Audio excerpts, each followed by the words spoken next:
You can either buy the craptastic junk from Amazon or you can buy the good stuff from Stuart McDonald.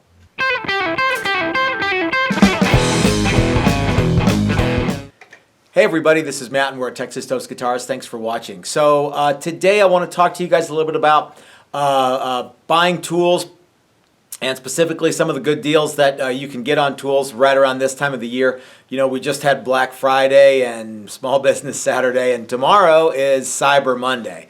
Well, you can take advantage of that by buying the best possible tools you can when they're on sale. You know, an engineer once told me that one of the ways that you should consider buying things is to buy the cheapest thing you can that does everything you want it to do.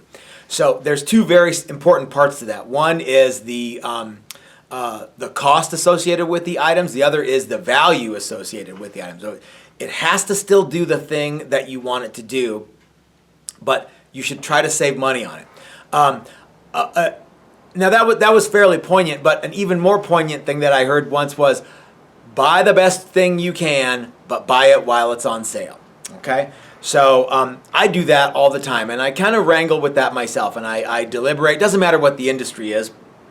I want to get the best things that I can, whether it's the boots that I'm wearing or the tools that I'm using, or even if it's, you know, the donut that I want to go eat. Like, for example, I was talking with Joy this morning, and I can't remember how it came up, but I said, I will never, ever, ever eat a donut from a grocery store. And she said, well, why not? Well, because donuts aren't good for me, so if I'm going to eat something that's not good for me, it better taste good. So I will pay a premium for something that tastes good, and I will pay a premium for tools that last and work as advertised. But you know what? If I can get them on sale, all the better. Okay, so we already talked about the Black Friday and Cyber Monday and stuff.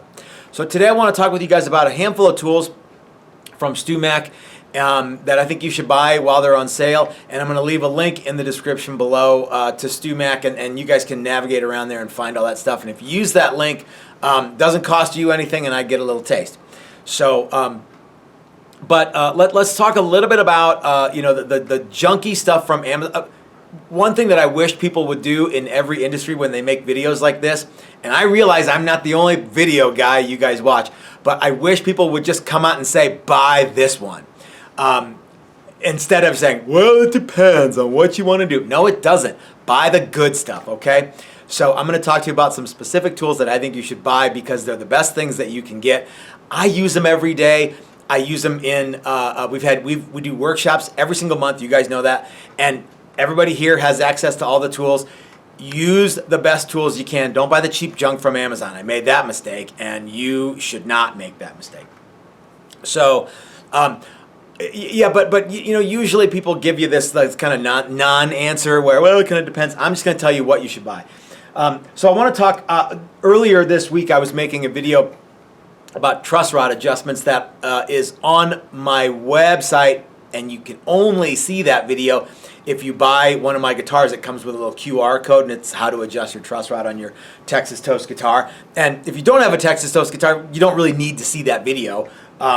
But if you do have one, you might need to see that video. But I have a handful of tools that I want to talk with you guys about. Things that I think you should have, and maybe you don't have because you're like, gosh, they're kind of expensive. Should I buy this? I'm going to tell you right now, yeah, you should, and you should buy it while it's on sale. All right, I think we've covered all that ground. So the first thing I want to talk about is this notched straight edge from StewMac. I'm going to show you that here in a moment. The next thing that I'm going to talk about is this neck relief gauge. I'm going to show you how to work that. And finally, I'm going to talk to you about a product that we have talked about before, and that is the nut slot depth gauge. And I'm going to show you how that works again too. And I'm going to show you a couple of different ways that I use this, and some stuff that isn't in the instructions from StewMac, and some stuff that is in the instructions from StewMac that Chris and I had a small hand in helping them come up with. Okay, so let's jump in, and I'm going to show you some of these tools. And I'm just going to tell you right now, just buy these tools, okay? And buy a bunch of stuff from StewMac because it's on sale right now. It's through Cyber Monday, maybe even longer. And like I said, use the link in the description, blah, blah, blah. Okay, let's jump in. I'm going to show you these guys in action. Okay, the first one that I told you we would talk about is the notched straight edge. This has a short scale guitar and a long scale guitar. By that, I think they mean 24 3/4 or thereabouts and 25 to 25 and a half or thereabouts. For the purposes of this video, we're going to use the 24 3/4 or short scale. And what we want to do with this tool, which you should have, is you're going to use this tool before you level and dress your frets. And what you want to do is make sure there's no light under the fretboard, or I'm sorry, under the between the fretboard and this machined straight edge that is notched.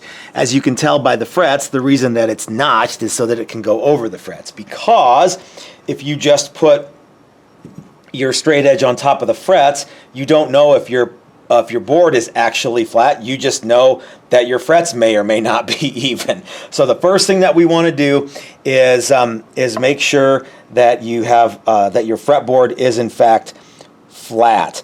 Now, if you're doing any fret work at all, whether it's refretting or dressing frets or building a guitar, you put in fret, you gotta have this tool. Okay, this is a non-issue. You got to have this tool.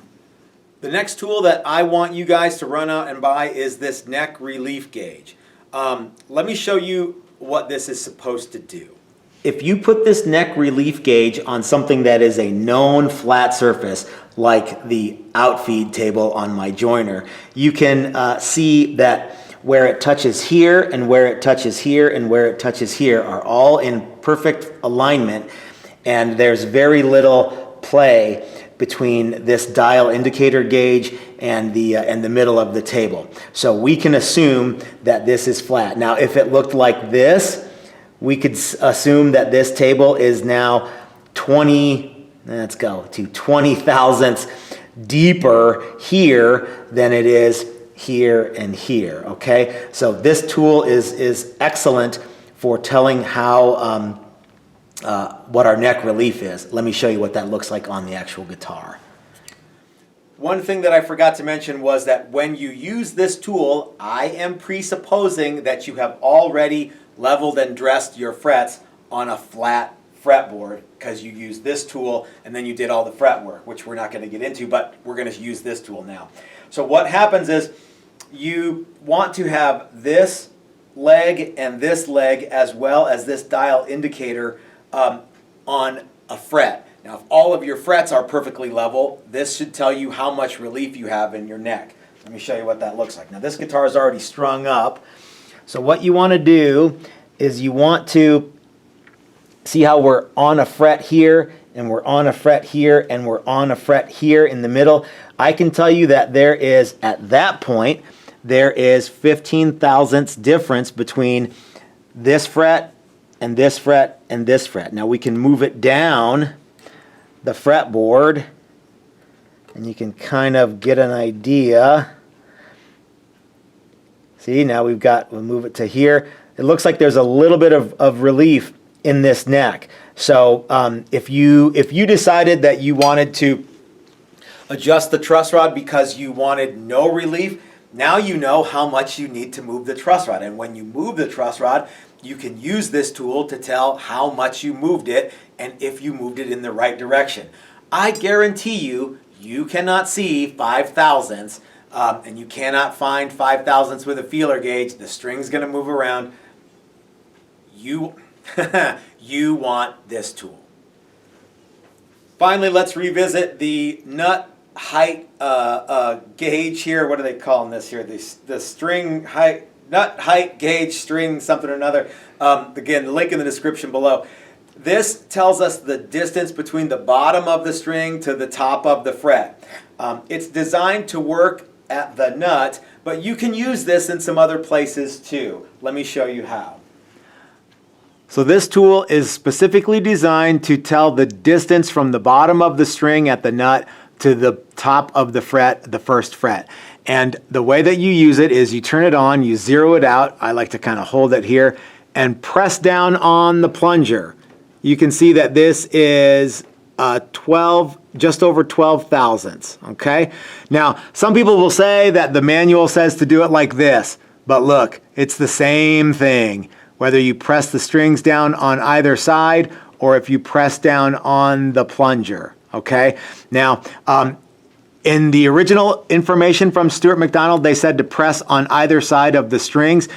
We had a workshop here, and my friend Gary Redburn started doing it like this, and we were like, hey, that's pretty cool. It says not to do it like that, but it sure does work. And since then, StewMac has actually altered their information to include holding the block, which I find easier, and pressing down on the plunger.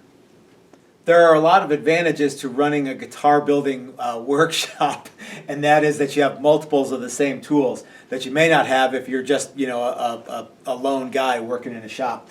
I have a lot of these nut slot depth gauges, and one of the things that I do with it is I also check the height of the string from the 12th fret, and people have often told me, you can't do that. Well, and I say, why not? And they say, well, because the weight of the plunger will press down on the string so much that it won't give you an accurate reading.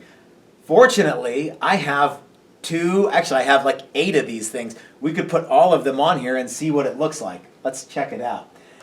Now, I will say that if anyone says you should allow for the weight of the plunger, they are right. Let me show you how much they are right. So the reason that this, because at the 12th fret, well, let's just see here. So let's zero both of these out. So both are, hold on, 0 and 0. Okay, they're both zeroed out. Now this one at the 12th fret will move a little bit when I pull this gauge off of the 9th fret. Okay, so you can see it moved it 1.5 thousandths. So it does weigh it down a little bit, but it's not a whole lot. And if you know going in that it weighs it down some, you can absolutely set it and not have to monkey around with feeler gauges. We've already made that video. The other neat thing about this is if you are attempting to match a guitar that you so desperately love, you can match it at the nut and you can match it at the 12th fret. Now, is the measurement 100% accurate down to tens of thousandths? Probably not, but you can set it up so that it is actually the same, given that the offset of the weight of this plunger is going to be the same because gravity is consistent. So, oh, and now someone's going to go, what if your tuning is wrong? Tune the damn guitar to the same tuning. Okay, and of course, if you have one that's a different scale, I got it. But just what I'm driving at here is go out and buy this tool. Okay, so I hope that answers some questions about those 3 tools, how to use them, and why you should have them.